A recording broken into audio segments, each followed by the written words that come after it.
Computer? Okay, cool. So can we just like dive into all the different questions? Yeah, I'm Yeah. excited. Okay, cool. So because I know you, but not everyone that will watch this will know you, tell us a little bit about yourself, and then let's talk Dressember and how you're involved.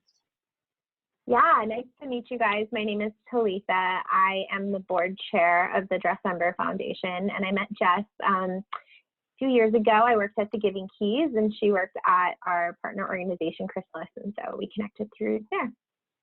Yes. Okay. So how did you hear about Dressember? How did you get involved as the board chair? That's a really big job, lady. Fun, yeah. So I heard about Dressember because Blythe Hill, the CEO, was roommates with some of my best friends. So when I moved to LA, we just kind of organically became friends. And that was also the first year that she brought a fundraising element into Dressember. So basically that was the first year she got it off the ground. And I just geeked out over the campaign. I participated for several years. And they were going through some board transition in 2017. And so she invited me to join the board and be the chair.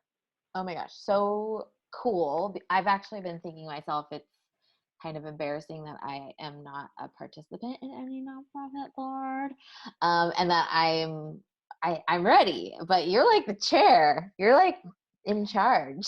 That's a big deal.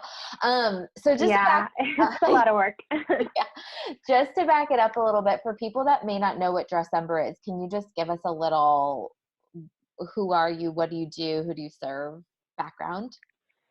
Yeah, absolutely. So Dressember began as a pun. So our founder and CEO, Blythe, was a fashion blogger. And she came up with the idea of wanting to wear a dress every day for a full month. And it was November at the time. And so she kind of started some wordplay and came up with this Dressember pun, and it sort of took off. So her friends and the blog readers, they all wanted to join. And then friends of friends wanted to join. And so by the year 2012, she realized that this thing had legs. So in 2013, she took the pun, she took the style challenge, and she added a charitable component to it. So people could choose to wear a dress every day in the month of December. And the funds went to International Justice Mission to combat human trafficking. And that has been Dressember's mission ever since, is to raise funds to help people all around the world, domestically and internationally, who are facing sex trafficking and other forms of human trafficking. Whoa, that's incredible. And I love that it just kind of started organically and small and just layer upon layer upon layer built up. That's exactly how it should be done.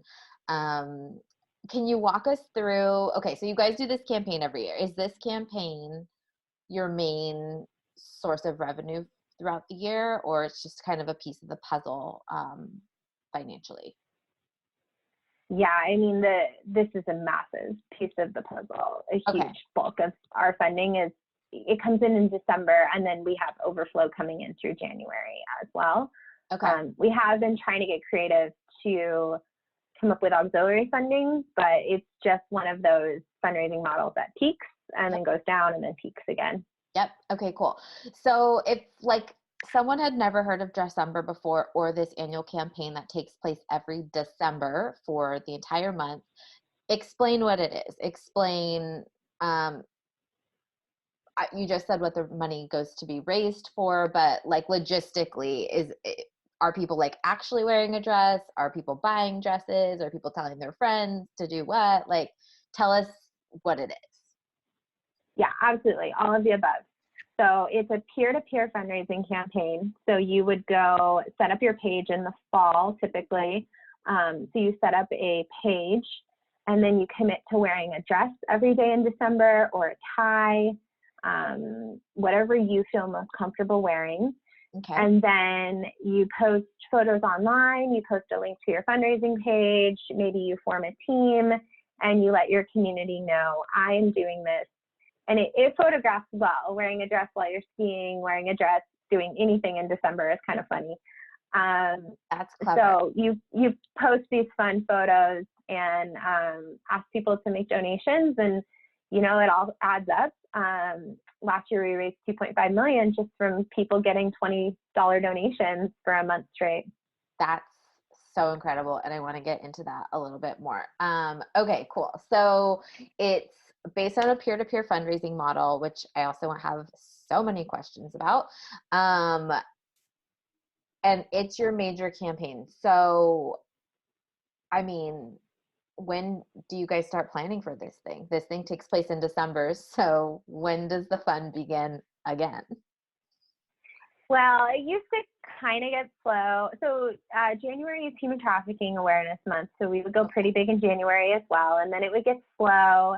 And then we would ramp up over the summer. Honestly, the most demanding time is usually the fall. Like getting this thing out the door often takes more work than once we push play on it in December. Mm-hmm.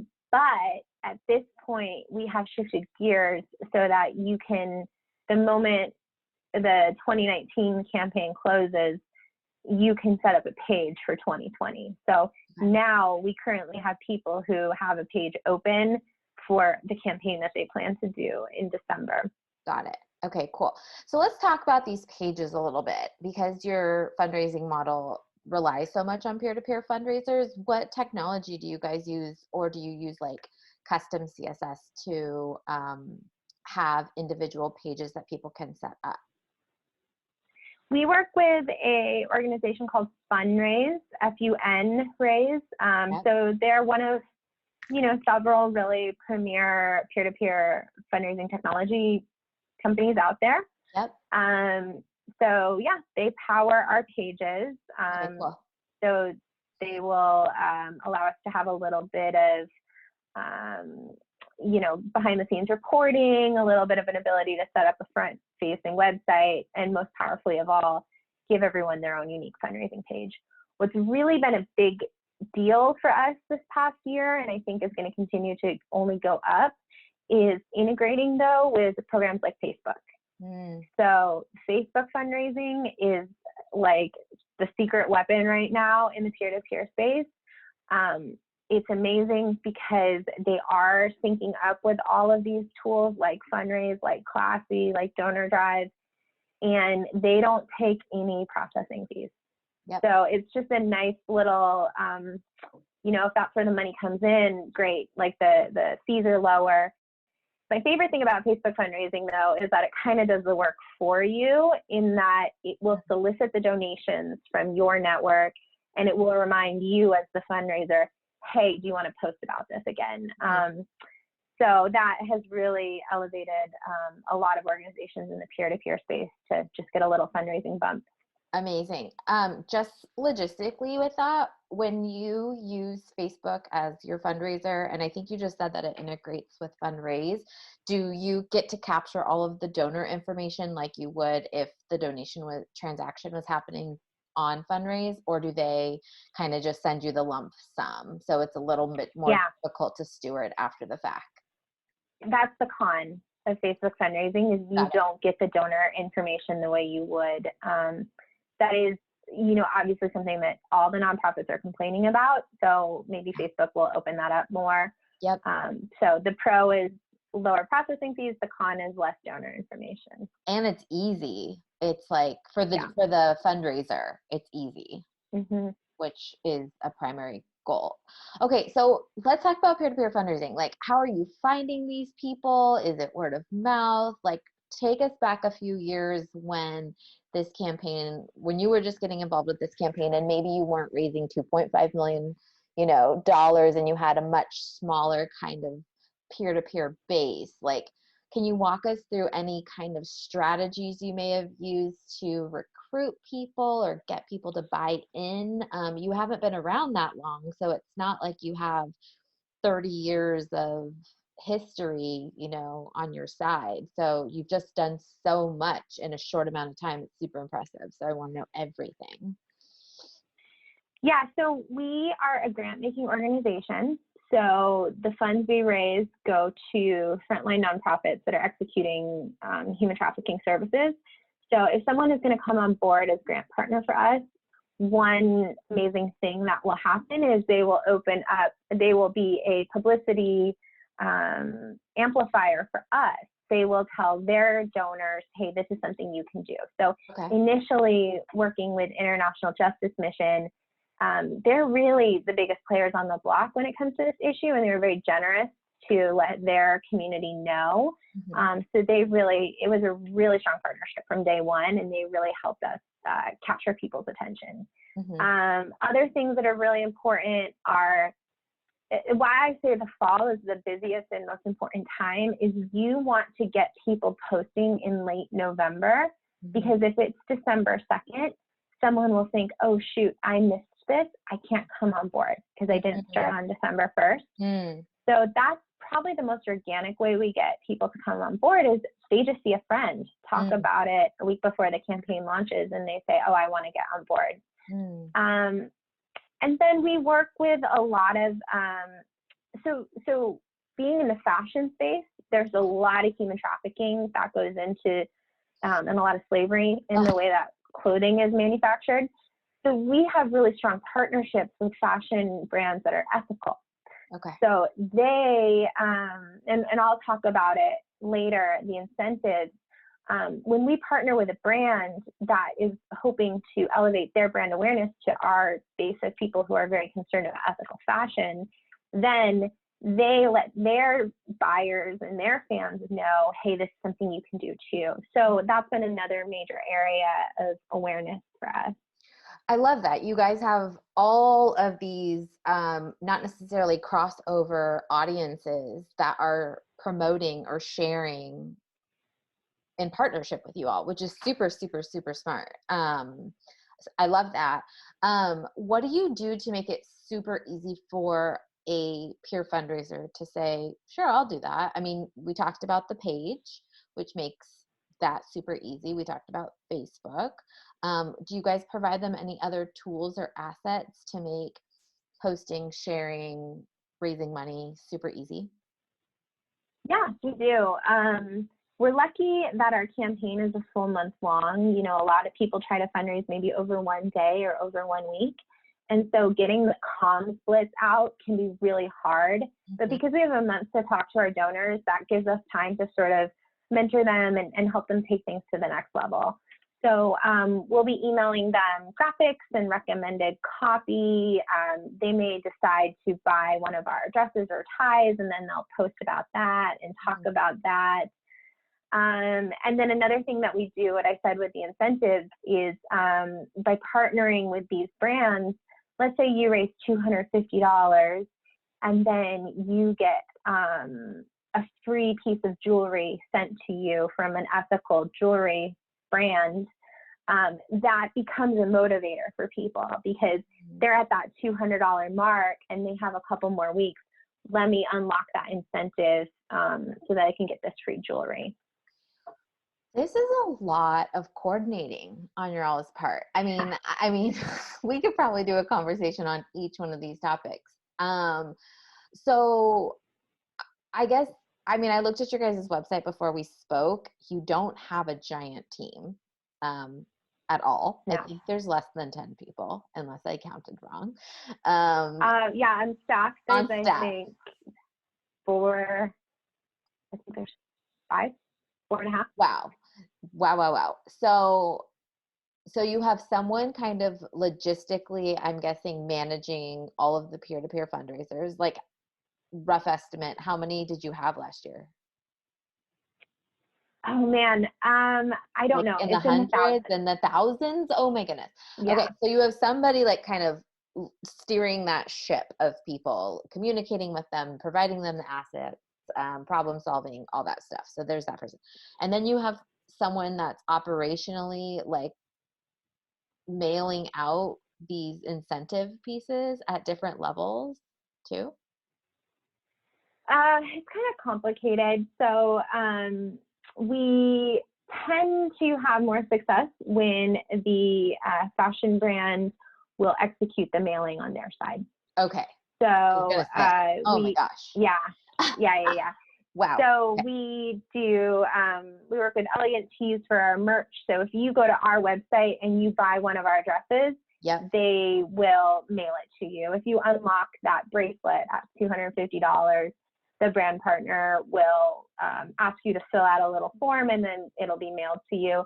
And Okay. then we have an intern team, right? So Okay. even though we have like 4 to 5 people on staff year round, when it gets close to the campaign, we ramp up with college age people who can help. Okay, cool. Great. I love that. Bringing in other resources to meet your budget. Okay, again, I'm a little like blown away and very impressed. One of the things that I think you all do a really great job of, which I pay a lot of attention to, is your storytelling and your visual representation of what you all do, the impact you have, the I'm saying clients in air quotes, but the organizations you serve. Is that intentional? How did that get started? How do you guys I guess what I mean is you guys work to serve a very uh intense topic, and it can be kind of dark. But I don't feel like your brand is that. I feel actually that your brand is very positive and happy, almost is a word that comes to mind. And I'm curious how you guys toe that line, or for nonprofits out there that maybe also struggle with their storytelling components, how you guys kind of work your narrative to be positive in a maybe darker cause. I don't even know if that's the right word, but I think you get what I'm saying. Yeah. I mean, that's just like generally something I highly recommend for any nonprofit, is to focus on the positive. Everybody can understand the effectiveness of the Sarah McLachlan Sad Animal commercial. Everybody knows it. It's seared into your mind. It's got that heavy guilt angle.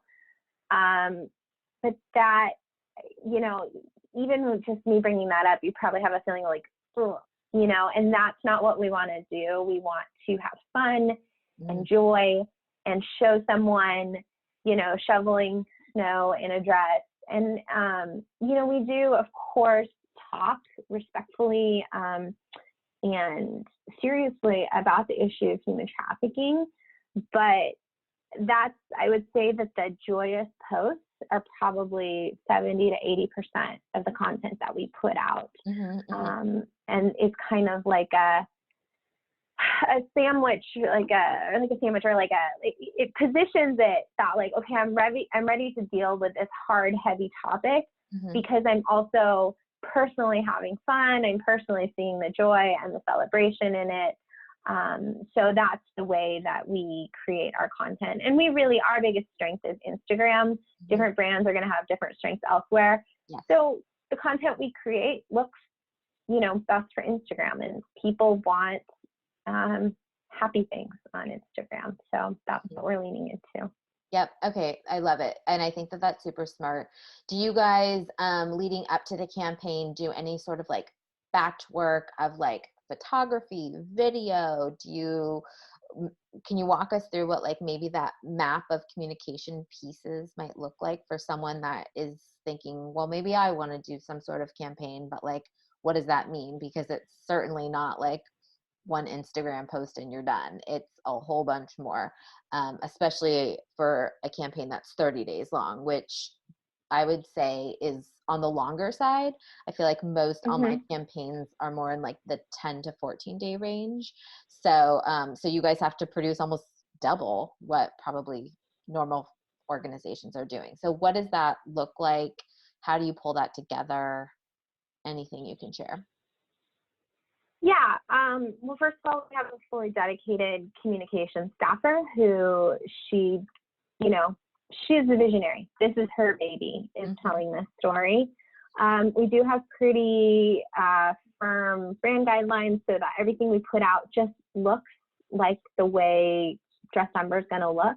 And something we do every year is we tweak it a little bit, right? Like, so you might see a little bit, a few years ago, we were using a lot of gold in our imagery. And now this past year, we were using more yellow. So it's like if you scroll our Instagram, it tells a cohesive story, but you can kind of start to feel when one campaign ends and another one begins. Got it. Yeah, and then with the dress collection, we do a shoot. This is kind of general best practice in the fashion industry, right? Like you would do a lookbook shoot, and then sorry, my doorbell's ringing. I don't know if you're picking up on that. So you would do a lookbook shoot, and then we would have all sorts of images of the merchandise that we can plug and play all year long into our visual storytelling. Got it. So if people that are either listening or watching this later, I'm a big fan of batch work. I don't always get to practice it, but I'm guessing what Dressember does and what I am advocating for is bundling all of your content pieces in terms of like capturing imagery or video into a short time span. So like Talitha just said, you can then have 300 images that you then post about or use in your different media pieces throughout an entire year. That way the lighting looks the same, that way the styling looks the same, that it's all under the same photographer. And then to her point, again, your whole thing will look cohesive and it will just look more professional and tailored and executed well. And it will be such a time saver and less of a headache for people that are trying to do everything one by one by one by one by one, which sounds like a personal nightmare. Yeah, and that Blythe does that. She'll every day post, you know, for a long time she would wear the same dress and style it differently every day. Mm-hmm. So she, you know, would actually plan that out in November. Her and her husband would go. He would take a photo of her in all the different styles. The lighting's the same. The makeup is there. And so then she would, okay, it's December 2nd. Let me look at the outfit I picked last month for the second day of the month. This is what I will wear today. Yeah. So yeah, it really does kind of set you up to boom, boom, boom, and make it look easy. Yes, that's the trick, right? Making it look easy, although we know how much hard work goes into it. Okay, so what are the costs associated with this campaign? I'm curious to kind of rough estimate know. I mean, based on what I feel like you're telling me, you guys get to kind of bank most of the revenue you raise from this, but maybe I'm wrong. So, but I am hoping that I'm right because in-person events are so expensive. I would love for you to teach us a new way. Yeah, well, let me do a screen share. I can show you our annual report breakdown. Oh my God. Let's see. What do you see right now? I see how we spend our funds with this beautiful graphic. So it is working. Perfect. Yeah, so this is from our annual report, which you can download on our website under the financial section. This is the annual report from the 2018-2019 year. So as soon as we get the next one published, you'll be able to see that. Okay. So this is our breakdown of how we spend our funds. So the fundraising and admin is going to be the overhead cost, which people are always asking, what's your overhead? So we have an 18% overhead, and then 82% goes to programs. And what gives us some stability as a nonprofit is that we don't personally execute our programs. So that allows us to flex, right? Like if we have a year where we get a lot of funds, then we don't have to expect all those funds to come the next year to like basically have a level execution of your programs, right? Totally. So yeah, this is the breakdown. The fundraising element is just a frustrating piece of the pie because really what that is processing fees. And peer-to-peer, and the tech, the cost of the tech. And when you're doing peer-to-peer fundraising, you just have so many small donations coming in, and every single one of them has a processing fee being taken off. It's just this like frustrating, immovable element that that's just part of our equation. Yep. So yeah, I mean, you can download the annual report. It goes into a lot more detail of like what this is, but does that kind of answer your question? Yeah. I mean, okay. So we said processing fees. So it's like credit card processing fees. That's what that means. You're also paying for Yeah. the technology via Fundraise, which Mm-hmm. it varies usually on a few things, but I don't know how much it is for you, but when I've used it, it can be anywhere from like an annual fee of like $3,000. If you have a giant list, it can be much more than that. So it just kind of depends. What do you guys use for your emails? Do you have an email software that you pay, like MailChimp or anything that has a monthly fee? Do you guys do any ad spend? Anything like that? I'm on the board, so I don't get into the daily spending too much. My understanding is we use a free email server. Or it could be through One thing, Fundraise. yeah, I believe it's MailChimp. And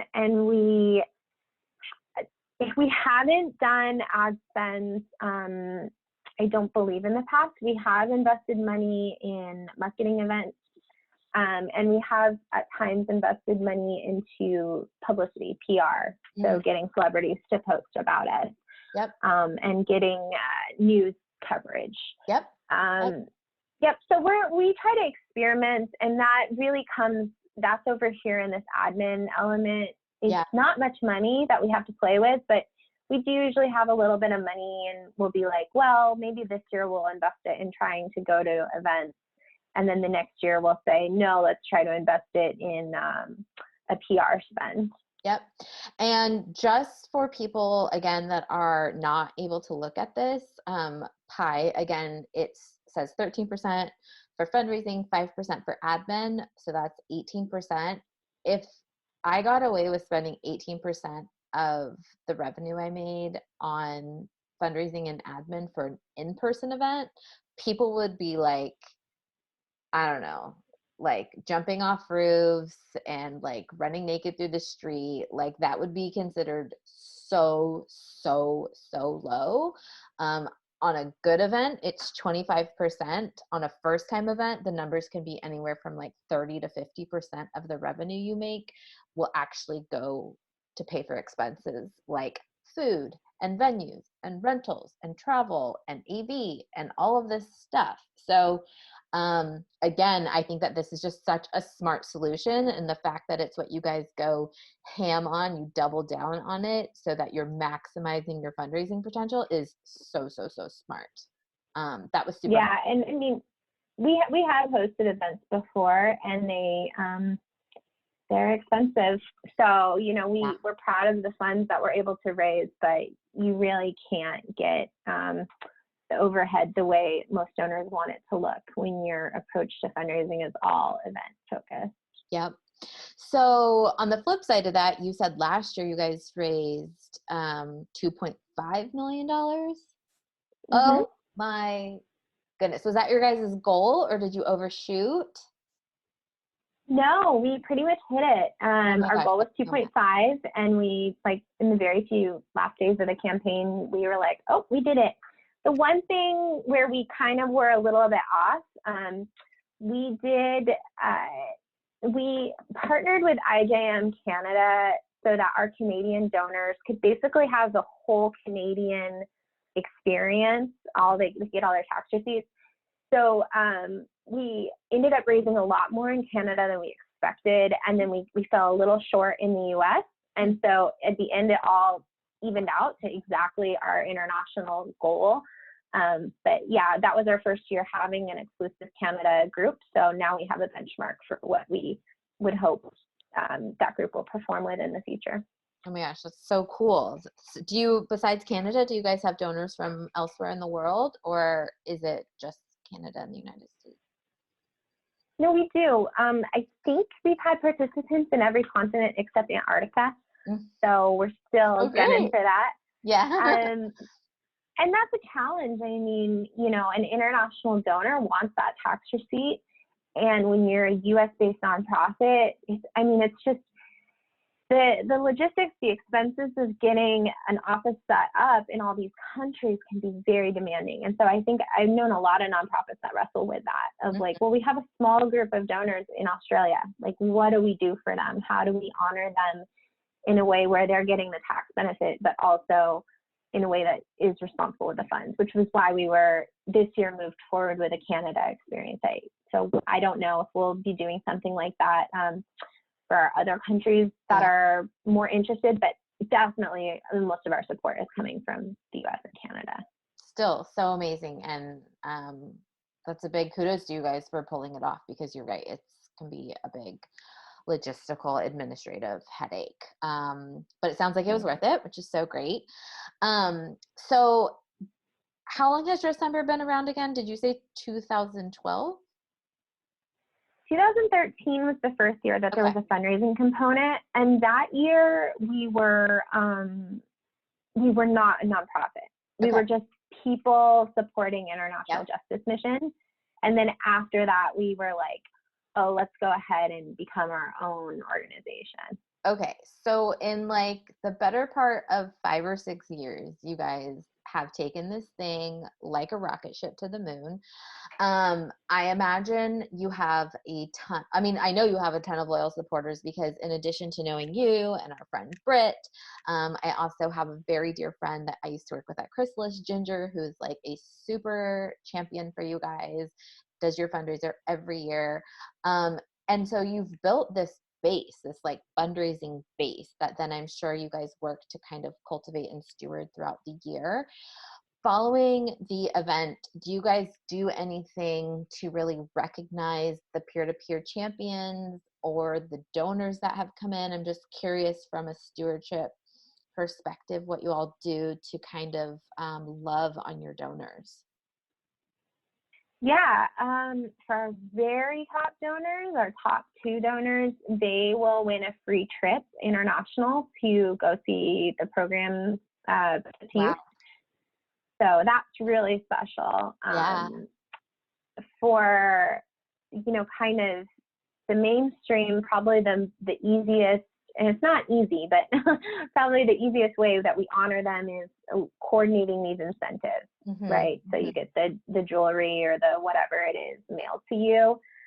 And then we have, we do keep track of who our highest donors are, and we work to hop on the phone with them, see if they want to build a relationship with us, potentially invite them to fund a matching campaign, which has been a very powerful way to galvanize people into donating. Yeah. So, it's hard because when you include our donors as well as the people who are advocates, the number is in the tens of thousands. And so for some people, the appropriate thank you is an email. For some people, it's a trip to India.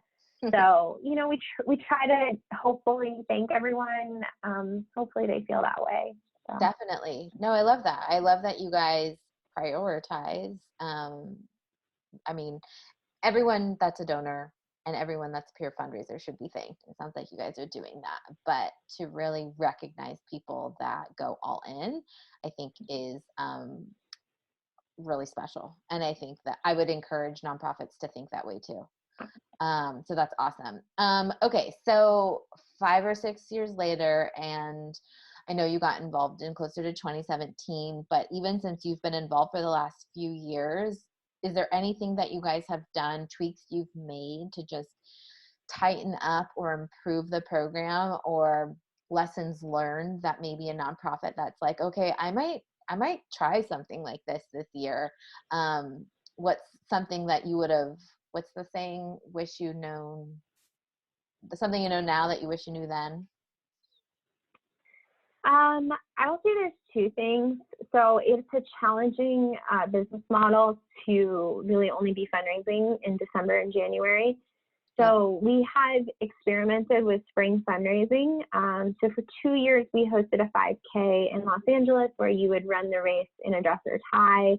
And just to your point, the cost of production versus the amount of funds that came in, it was really tough. it was just tough to pull it off. And then of course we had people frustrated who didn't live in LA who wanted to be a part of it, and how do you facilitate that? So, you know, we've always known that we need to offer things year round. I think this year we're in kind of an interesting position because nobody is going to be hosting an in-person 5K, but a lot of people are all of a sudden running who didn't run before. Yes. So, oh my gosh, I saw someone today on a walk with my child and dog, and she wasn't running, she was riding a bike with a basket with groceries. And I was like, just in my little town where I live, that doesn't happen. And I was like, people are looking for any excuse right now to be able to go outside and get some exercise. So you're right. So what we're trying to do on May 2nd is a virtual 5K. So we'll see how that goes. It's a free event. Obviously, the cost of producing it are virtually nothing. But, you know, it will invite people into an opportunity to post a photo of themselves doing something fun and silly in a dress or tie. And hopefully will help keep our work top of mind outside of the winter. We are doing some special funding specifically for human trafficking victims who are impacted by coronavirus. So that's something we're trying. The other thing that I just can't evangelize enough is really taking advantage of Facebook fundraisers. There is no way we would have made our fundraising goal this year if it weren't for Facebook fundraisers. And I've read that the average amount of money raised by someone who sets up a Facebook fundraiser is $150 more. So it's the thing with peer-to-peer. It does seem like there's fewer people wanting to engage in peer-to-peer, but it also seems like if you're smart, if you give them the right resources, those people who engage can raise more money. And this is industry-wide. So I really do recommend Facebook fundraisers for anyone who is trying to get a peer-to-peer campaign up to the next level. Wow, that's really great to know. I'm personally not super familiar with it, but I'm going to put that on my homework sheet. Because if someone like me that's like obsessed with all things nonprofit and fundraising doesn't know that much about it, I bet a lot of people don't know about it. And so just to like ask a question on that, in your promotional or like media materials you're passing to your peer-to-peer fundraisers, are you putting that as like a try this, or like this is how you do this? Are you giving them tools or education on how to even set that up, or are you finding that people are just taking initiative on their own to start that on Facebook specifically? In our comms, we try to communicate the things that are going to be the most bang for your buck and then going to be the easiest things. So definitely we're strategically encouraging people to set it up in our comms. And when you set up a page, because Fundraise has integrated with Facebook fundraisers, and I know the competitors are doing this as well, when you're setting up your fundraising page, you're prompted to connect the dots between your page and your Facebook. If you are doing peer-to-peer, make sure that feature is turned on, make sure you're nurturing. We really had we were in a perfect storm in a way. So Facebook does $7 million matching on Giving Tuesday.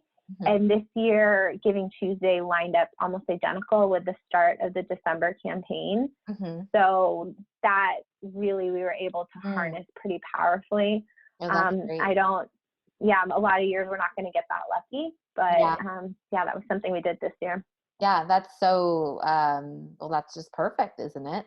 That worked out well. Because I know sometimes Giving Tuesday falls on like December 7th or like whatever. And so, that's awesome that it worked out this year. This was super helpful for me. I learned a ton. I hope this was helpful for anyone that's able to watch the replay or listen later. If people want to find more information out about or connect with, if you're open to it, you or Dressember, or have any questions, what's the best way for them to do that? You can follow Dressember on Instagram, go to dressember.org, click on the contact us section. You can follow me on Instagram, Talitha Baker. Just message me, we can connect. but I really love working with people across the nonprofit spectrum. So if we can brainstorm, I would love to connect and Oh, you're so go from generous. there. And if anyone likes cute kittens, which my daughter does, she is a fairy godmother to them and has lots of good content on that front too. Yeah. Oh, thank you. I know you're super busy. You two have a nonprofit job, and I appreciate everything about this conversation. And stay safe and Thank you. sane. And I'll be thinking of you guys on May 2nd and definitely following Yeah. along to see how that all goes. Yeah, I am super curious to see if your virtual event or your virtual run is more profitable than maybe an in-person event. I have a feeling it might Yeah, be. we'll find out. I can't We'll wait. see. Okay, Talitha, thank you so much. I am so grateful to you. Have a good rest of your afternoon. Thanks. Bye.